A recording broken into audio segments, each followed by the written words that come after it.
इस सेक्शन में हम माइक्रोसॉफ्ट पेंट के फाइल टैब की जानकारी लेंगे। फाइल टैब पे यदि आप क्लिक करें, आपके सामने एक ड्रॉप डाउन मेन्यू खुल जाता है। मेन्यू में काफ़ी सारे ऑप्शंस हैं, जैसे कि पहले 4 ऑप्शन का प्रयोग करके आप फाइलों को सेव कर सकते हैं, नया फाइल बना सकते हैं, ओपन कर सकते हैं। जैसे न्यू कमांड से आप नई फाइल बना सकते हैं, ओपन से पुरानी कोई पेंट की फाइल सेव की हुई है उसको खोल सकते हैं, और इसी तरह से सेव और सेव एज का प्रयोग आप फाइल को सेव करने के लिए कर सकते हैं। अगला सेक्शन प्रिंटिंग और ईमेल सेंडिंग से रिलेटेड है, जिसमें आप प्रिंटिंग और ईमेल सेंड की सेटिंग कर सकते हैं। इसके अतिरिक्त डेस्कटॉप की बैकग्राउंड लगाने का ऑप्शन भी पेंट में अवेलेबल है, और कुछ प्रॉपर्टीज़ की जानकारी और पेंट के बारे में भी जानकारी नीचे अबाउट पेंट में अवेलेबल है। सबसे पहले हम बात करते हैं न्यू की, लेकिन न्यू से पहले मैं आपको दिखाना चाहता हूं कि पहले से ही एक इमेज मेरे पास यहाँ पे अवेलेबल है, और यहाँ ऊपर की तरफ उस इमेज का नाम भी आ रहा है जो WA0034 के नाम से अवेलेबल है। यदि मैं फाइल पे जाके न्यू पे क्लिक करता हूँ तो मेरे पास वो पिछले वाला इमेज हट जाएगा और एक ब्लैंक ड्रॉएबल स्पेस अवेलेबल हो जाएगा, जहाँ पे मैं अब ड्राइंग कर सकता हूँ। चलिए यहाँ पे कुछ ड्रॉ कर लेते हैं। जैसे यहाँ मैं स्टार बना लेता हूँ, और इसके साथ कुछ मैं इसमें कलर फिल कर देता हूँ।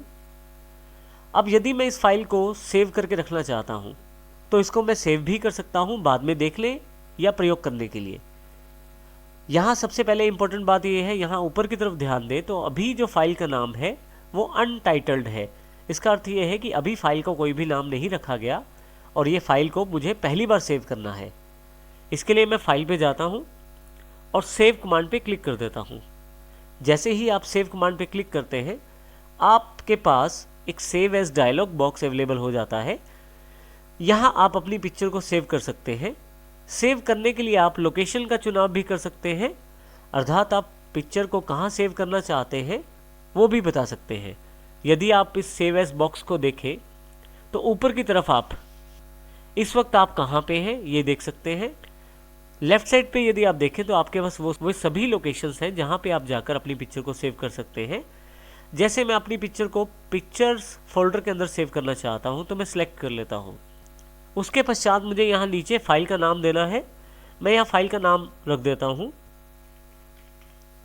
स्टार। उसके पश्चात मुझे टाइप ऑफ फाइल बतानी है। यहाँ पे जो भी फाइल ऑफ टाइप आप चूज़ करेंगे उसके अनुसार आपकी फ़ोटो सेव हो जाएगी या ड्राइंग आपकी सेव हो जाएगी। मैं JPEG चुन लेता हूँ और यहाँ से सेव कर देता हूँ। जैसे ही मैं सेव करता हूँ, यदि आप अब ऊपर की तरफ ध्यान दें टाइटल बार पे, तो इसका नाम भी दिखाई दे रहा है जो है स्टार, जो कि पहले अनटाइटल आ रहा था। तो इस तरह से जब आप किसी फाइल को सेव कर देते हैं तो वहाँ पे अनटाइटल्ड की जगह स्टार या जो भी नाम आपने फाइल का रखा है वो आ जाएगा। अब यहाँ से मैं पेंट को फिर से क्लोज कर देता हूँ और दोबारा मैं पेंट को खोलना चाहता हूँ यहाँ से। अब मेरे पास कोई भी फाइल नहीं है, लेकिन पुरानी फाइल को खोलने के लिए मुझे फाइल पे जाना है। अब की बार फाइल खोलना है, इसलिए मुझे ओपन कमांड को चुनना है। ओपन कमांड में यदि आप देखेंगे तो बिल्कुल सेव जैसा डायलॉग बॉक्स ही अवेलेबल है, बस फ़र्क इतना है कि ये फाइल को ओपन करने के लिए प्रयोग करेंगे। यहाँ मुझे फिर से वही लोकेशन दिखाई जा रही है जहाँ पे मैं हूँ इस वक्त। लेफ़्ट साइड पे जहाँ भी आपने फाइल सेव की थी उस लोकेशन का चुनाव करें। तो पिक्चर्स लोकेशन को मैं सिलेक्ट कर लेता हूँ। राइट हैंड साइड पे उसका सारा कंटेंट दिखाई देगा जो भी पिक्चर्स फोल्डर के अंतर्गत है। यहाँ मुझे ध्यान है कि मेरी जो इमेज थी उसका नाम स्टार है, तो मैं सिलेक्ट करके इसे ओपन कर देता हूँ। आपके पास वही इमेज फिर से ओपन हो जाएगी जो मैंने पहले सेव की थी। आप फिर से देखेंगे यहाँ पे फिर से जानकारी ऊपर की तरफ अवेलेबल है कि आपकी जो पिक्चर है वो स्टार के नाम से पेंट की फाइल है। अब यदि मुझे इसी फाइल की एक और कॉपी सेव करनी है तो उसके लिए मैं फाइल पे दोबारा जाऊँगा, सेव एज पे क्लिक करूँगा। सेव एज से मैं एक डुप्लीकेट कॉपी सेव कर सकता हूँ इसी फाइल की। जैसे स्टार के नाम से मेरे पास पहले से फाइल है, तो यहाँ मैं स्टार 2 के नाम से एक फाइल सेव कर देता हूँ। यहाँ ऊपर की तरफ देखिए स्टार 2 आ गया है। फिर से एक और फाइल सेव एज करना चाहता हूँ तो फिर से सेव एज। अब यदि यहाँ ध्यान दें आप, प्रीव्यू में आपके पास 2 फाइलें हैं, पहली स्टार और दूसरी स्टार 2। इसी तरह से मैं यहाँ पे कुछ और नाम भी दे सकता हूँ। इस एग्जाम्पल को और अच्छी तरह से समझने के लिए मैं कुछ इसमें चेंज कर देता हूँ पिक्चर में। जैसे यहाँ पे मैंने एक रेक्टेंगुलर बॉक्स ऐड कर दिया है और एक कलर फिल कर दिया है। अब फाइल पे सेव एज पे दोबारा। अब यदि यहाँ पे मैं फाइल का नाम चेंज करता हूँ star3, तो एक और कॉपी सेव हो जाएगी। यदि फिर से ओपन करके देखें तो मेरे पास अब 3 पिक्चर्स हैं, पहली स्टार, दूसरी उसकी कॉपी star2, तीसरी फाइल में थोड़ा सा बदलाव है star3। तो इस तरह से आप अपनी फाइलों के वर्जन बना सकते हैं ताकि पिछली जानकारी भी आपके पास बनी रहे और नई फाइलें भी आप उससे क्रिएट करते चले जाएं। तो सेव एज से आप जितनी चाहे उतनी कॉपीज बना सकते हैं। बिल्कुल नीचे की तरफ इसके पश्चात हमारे पास प्रिंटिंग से रिलेटेड ऑप्शंस अवेलेबल हैं। यदि यहाँ मैं प्रिंट के बिल्कुल लास्ट वाले एरो वाले बटन पे क्लिक करूँ तो एक मेन्यू और खुल जाता है छोटा सा, जिसमें सब 3 कमांड्स दी गई है, प्रिंट, पेज सेटअप और प्रिंट प्रीव्यू। यदि मैं प्रिंट पे क्लिक करूं तो प्रिंटिंग से रिलेटेड सारी कमांड्स मेरे पास अवेलेबल हैं। जैसे कि मैं ऊपर से प्रिंटर का चुनाव कर सकता हूं, पेज रेंज सेट कर सकता हूं, मैं नंबर ऑफ कॉपीज तय कर सकता हूं यहां से, और प्रिंट कमांड भी दे सकता हूं। इस कंप्यूटर में मेरे पास प्रिंटर इंस्टॉल नहीं है तो इसलिए यहाँ पे प्रिंटर की जानकारी नहीं दी गई, परंतु यदि आपके कंप्यूटर में प्रिंटर इंस्टॉल है तो उसके नाम को क्लिक कर दीजिए और अपनी प्रिंटिंग सेटिंग्स कीजिए और प्रिंट निकाल लीजिए। अभी मैं इसे कैंसिल कर देता हूं। फिर से प्रिंट में आपके पास पेज सेटअप की कमांड भी अवेलेबल है। पेज सेटअप में आप पेपर का साइज सेट कर सकते हैं, जैसे कि A4 साइज। नॉर्मल फोटोस्टेट का जो पेपर होता है वो A4 साइज का होता है। इस तरह से थोड़ा सा बड़ा उससे पेपर एक लीगल साइज होता है। A3 पेपर A4 से बड़ा होता है, वो आप ले सकते हैं, और A5 पेपर आप जो A4 से छोटा होता है वो भी ले सकते हैं। तो इस प्रकार हम लोग पेपर का साइज का चुनाव कर सकते हैं। इसके अतिरिक्त ओरिएंटेशन बता सकते हैं। पोर्ट्रेट का अर्थ है लंबाई में प्रिंटिंग आएगी, जैसा यहाँ प्रीव्यू में दिखाया गया है, और लैंडस्केप का अर्थ है चौड़ाई में प्रिंटिंग आएगी। आप चाहें तो यहाँ से मार्जिन भी इंक्लूड कर सकते हैं। जैसे यहाँ लेफ्ट का जो मार्जिन है यहाँ मैं 2.5 कर देता हूँ, तो देखिए 2.5 करने पे यहाँ प्रीव्यू में यहाँ मार्जिन ज़्यादा दिखाई दे रहा है। इसी तरह से मैं बाकी मार्जिन भी सेट कर सकता हूँ अपनी प्रिंटिंग की सुविधा अनुसार। अभी मैं वापस वही मार्जिन सेट कर देता हूँ, और यदि यहाँ पे मैं ओके कर देता हूँ तो ये सारी सेटिंग्स मेरे पास सेव हो जाती हैं। अभी मैं यहाँ कैंसिल कर देता हूँ। प्रिंट प्रीव्यू के ऑप्शन को समझने के लिए मैंने एक अलग इमेज ओपन कर ली है माइक्रोसॉफ्ट पेंट में। फाइल पे जाऊँगा मैं, प्रिंट में प्रिंट प्रीव्यू ऑप्शन को क्लिक करूँगा।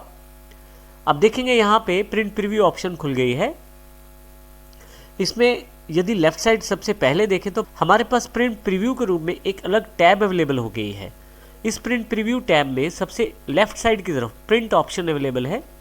यदि मैं प्रिंट पे क्लिक करूं तो वही बॉक्स अवेलेबल हो जाएगा जो हमने थोड़ी देर पहले प्रिंट सेटिंग्स में देखा है।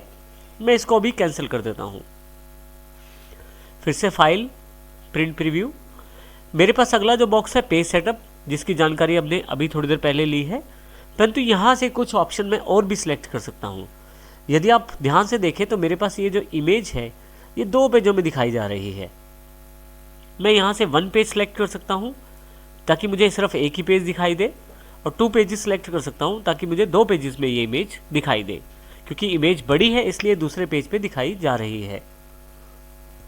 अब मैं यहाँ पेज सेटअप को क्लिक करता हूँ। यहाँ से मैं पोर्ट्रेट या लैंडस्केप जिस प्रकार से चाहूँ प्रिंटिंग की सेटिंग कर सकता हूँ। इसे मैं ओके कर देता हूँ। तो देखें इस बार अब लैंडस्केप की तरह दिखाई गई है पिक्चर। फिर से पेज सेटअप पे क्लिक करता हूँ यहाँ से मैं। अब यहाँ से सेंटरिंग का ऑप्शन आप चुनाव कर सकते हैं ताकि आपकी पिक्चर जो है वो बिल्कुल सेंटर में रहे प्रिंटिंग करते समय।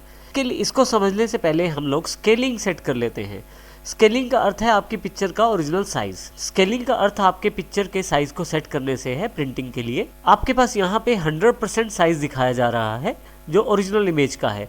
यदि यहाँ मैं 50% करके ओके कर देता हूँ तो देखिए इमेज का 50% साइज ही यहाँ पे अवेलेबल हुआ है। थोड़ा सा पार्ट उस पिक्चर का अगले पेज पे चला गया है। मैं पेज सेटअप पर जाकर इसे थोड़ा सा और छोटा कर देता हूँ, जैसे 40%। अब देखिए मेरे पास पूरी की पूरी इमेज जो है वो एक ही पेज पे आ रही है। अब मैं पेज सेटअप पे फिर से जाता हूँ। अब इस पिक्चर को मैं सेंटर में प्रिंट निकालना चाहता हूँ, बिल्कुल सेंटर में लाके पेज के। इसके लिए मैं सेंटरिंग ऑप्शन का चुनाव कर सकता हूँ। हॉरिजॉन्टली इसे सेंटर कर सकता हूँ और वर्टिकली इसे सेंटर कर सकता हूँ, ताकि हॉरिजॉन्टली ये लेफ्ट साइड चली जाए और वर्टिकली ये थोड़ा सा नीचे आ जाए, ताकि ये सेंटर में दिखाई दे पिक्चर। जैसे ही मैं ओके करता हूँ यहाँ पे देखिए मेरी जो पिक्चर आ गई है वो बिल्कुल सेंटर में आ गई है। अब प्रिंट निकालने पर ये जो पेज है उसके बिल्कुल बीचों बीच आएगी मेरी ये जो इमेज है। इस प्रकार आप पेज सेटअप की सेटिंग कर सकते हैं। जूम इन बड़ा करके देखने के लिए इमेज को और जूम आउट छोटा करके देखने के लिए इमेज को। इसके अतिरिक्त आपके पास क्लोज प्रिंट प्रीव्यू का ऑप्शन है। यदि मैं इसे क्लिक करूं तो मैं बाहर आ जाता हूं नॉर्मल पेंट में। यदि फाइल पे दोबारा क्लिक करें तो नीचे की तरफ स्कैनर या कैमरा से भी आप पिक्चर को प्राप्त कर सकते हैं। इसके लिए आपके डिवाइस का आपके कंप्यूटर के साथ या लैपटॉप के साथ जुड़ा होना ज़रूरी है। स्कैनर या कैमरे से आप उस इमेज को अपने पेंट में सीधा ला सकते हैं। इसी तरह से आप ईमेल भी सेंड कर सकते हैं इस इमेज को, परंतु इसके लिए आपके पास माइक्रोसॉफ्ट विंडोज़ में आउटलुक की सेटिंग्स होना ज़रूरी है। नीचे वाला option set as desktop background बड़ा इंपॉर्टेंट है।